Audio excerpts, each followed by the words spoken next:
சற்று முன் வெளியான தகவல். கலைஞர் மகளிர் உரிமைத் தொகையில் புதிய விண்ணப்ப பரிசீலனை எப்படி நடக்கும் என்று உங்களுக்கு தெரியுமா? அதற்கான தகவல் வெளியாகியுள்ளது. அதை பார்க்கறதுக்கு முன்னாடி நீங்க நம்ம சேனலை சப்ஸ்கிரைப் பண்ணாம இருந்தீங்கன்னா மறக்காம லைக் பண்ணிக்கோங்க, சப்ஸ்கிரைப் பண்ணிக்கோங்க, மற்றவர்களுக்கு தெரியப்பட்டவும் ஷேர் பண்ணுங்க. தமிழ்நாடு அரசின் கலைஞர் மகளிர் உரிமைத் தொகை திட்டத்திற்கு புதிதாக விண்ணப்பித்திருக்கிறீர்கள் என்றால், அரசு உங்களின் விண்ணப்பங்களை எப்படி பரிசீலிக்கும் என்பதை அவசியம் தெரிந்து வைத்து கொள்ளுங்கள். வீடியோவை முழுமையாக கேளுங்க.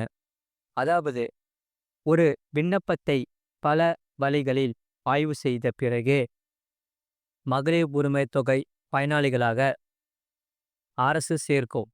எல்லா விதிமுறைகளையும் சரியாக பூர்த்தி செய்கிறீர்களா என்பதை நேரடி கள ஆய்வில் தொடங்கி வங்கி கணக்கு, ஆதார் எண் ஆகியவற்றையும் ஆய்வு செய்த பிறகே தகுதியான பயனாளிகள் தேர்வு செய்யப்படுகிறார்கள். அந்த வகையில் ரேஷன் கார்டு விண்ணப்பத்தைப் போலவே கலைஞர் மகளிர் உரிமைத் தொகை விண்ணப்பங்களும் பரிசீலனை எடுத்துக்கொள்ளப்படும்.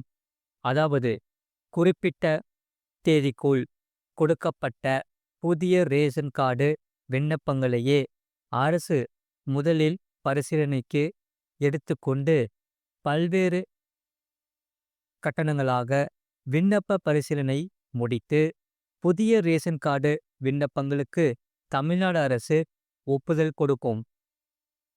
அதே முறையிலேயே கலைஞர் மகளிர் உரிமைத் தொகை விண்ணப்ப பரிசீலனையும் நடக்கும். குறிப்பிட்ட தேதி வரை காலக்கெடு நிர்ணயித்து அந்த தேதிக்குள் வந்த விண்ணப்பங்கள் மீது பரிசீலனை நடைபெறும். அப்படியே பல கட்டங்களாக விண்ணப்ப பரிசீலனை நடக்கும் என்று சொல்லப்படுகிறது. அடுத்ததாக, விண்ணப்பங்கள் மீது கள ஆய்வு பொறுத்தவரை கலைஞர் மகளிர் உரிமைத் தொகை விண்ணப்பங்கள் சம்பந்தப்பட்ட கிராம நிர்வாக அலுவலருக்கு அனுப்பப்படும்.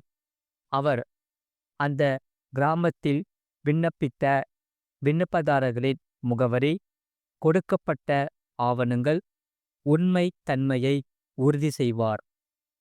ஆண்டு வருமானம், நிலம் இருப்பு, ஆதார் கார்டு, ரேஷன் கார்டு தகவல்கள் இங்கேயே உறுதி செய்யப்படும். அதிலும் வீட்டில் அரசு ஊழியர்கள் இருக்கிறார்களா, ஓய்வூதியதாரர்கள் குறித்த தகவல்கள் எல்லாம் இங்கேயே விசாரித்து உறுதி செய்யப்படும் என்று சொல்லப்படுகிறது.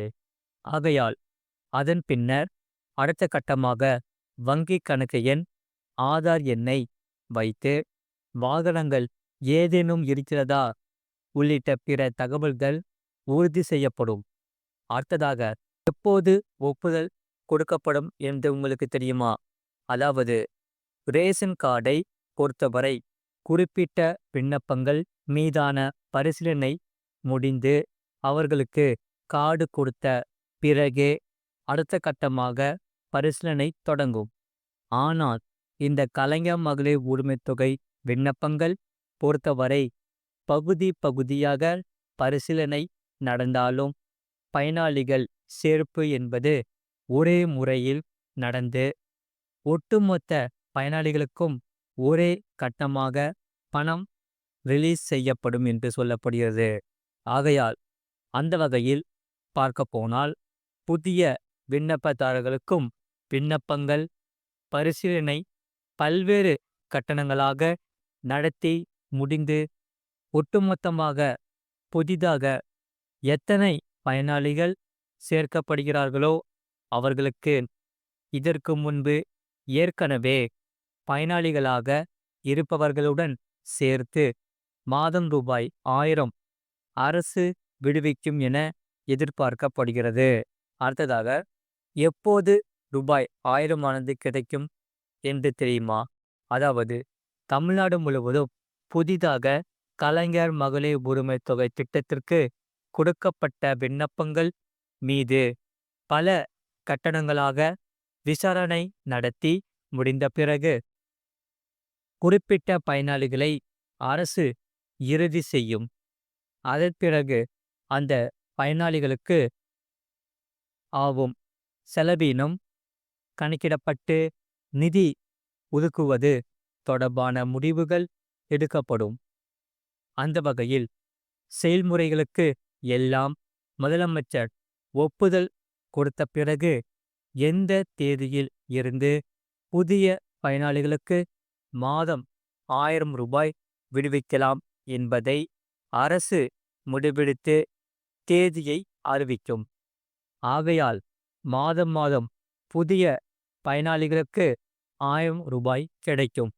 அந்த வகையில் பார்க்கப்போனால் இப்போது உங்களுடன் ஸ்டாலின் முகாமில் விண்ணப்பித்தவர்களுக்கு எப்போது முதல் கலைஞர் மகளிர் உரிமை தொகை திட்டத்தில் சேர்த்து 1000 ரூபாய் கொடுக்கலாம் என்ற முடிவை அரசு அதிகாரப்பூர்வமாக அறிவிக்கவில்லை. விரைவில் அந்த அறிவிப்பானது வெளியாகும் என எதிர்பார்க்கப்படுகிறது. அது மட்டுமில்லாமல் அடுத்த செய்தி என்னவென்றால், திருநங்கைகளுக்கு அதிக சலுகைகள். இதிலும் தமிழ்நாடு தான் டாப் என்று சொல்லப்படுகிறது. அதாவது திருநங்கைகள் சமூக விழிப்புணர்வு கூட்டம் நடைபெற்றது. இதில் உரையாற்றிய கூடுதல் காவலர் கண்காணிப்பாளர் தினகரன், தமிழக அரசு சார்பில் மற்ற மாநிலங்களில் இல்லாத வகையில் திருநங்கைகளுக்கு அதிக சலுகைகள் வழங்கப்பட்டு வருகிறது. அந்த வாய்ப்புகளை பயன்படுத்தி கொண்டு அவர்கள் நல்ல வழியில் முன்னேற வேண்டும். அதற்கான உதவிகளை காவல்துறையினர் கண்டிப்பாக செய்வார்கள் என்று கூறினார். அதாவது திருநங்கைகள் சமூக விழிப்புணர்வு கூட்டம் பொறுத்தவரை ரயில்வே பாதுகாப்பு படை, சிறப்பு நுண்ணறிவு பிரிவு, குற்ற புலனாய்வு பிரிவு, திருச்சிராப்பள்ளி கோட்டம், இருப்பு பாதை காவல்துறை மற்றும் விழுப்புரம் மாவட்ட காவல்துறை இணைந்து நடத்திய திருநங்கைகள் சமூக விழிப்புணர்வு கூட்டம் நடைபெற்றது. இக்கூட்டத்தில் சிறப்பு விருந்தினராக கலந்து கொண்ட விழுப்புரம் மாவட்ட கூடுதல் காவலர் கண்காணிப்பாளர் தினகரன் அவர்கள் திருநங்கைகளுடன் உரையாற்றினார். அவர் தந்து உரையில் ஆண்கள் பெண்களை விட பலம் வாய்ந்தவர்கள் திருநங்கைகள். தமிழக அரசு சார்பில் மற்ற மாநிலங்களில் இல்லாத வகையில் திருநங்கைகளுக்கு அதிக சலுகைகள் வழங்கப்பட்டு வருகிறது.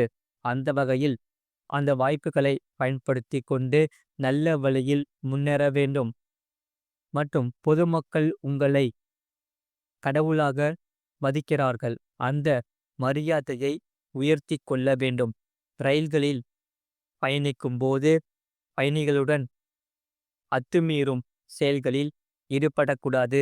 ஏற்கனவே அத்தகைய செயல்களில் ஈடுபட்ட பலர் மீது வழக்குகள் பதிவு செய்யப்பட்டு வருகிறது. இதனால் இது போன்ற செய்திகளை உடனுக்குடன் அறிந்து கொள்ள மறக்காம சேனலை சப்ஸ்கிரைப் செய்யுங்கள். மற்றவர்களுக்கு தெரியப்படுத்த ஷேர் செய்யுங்கள்.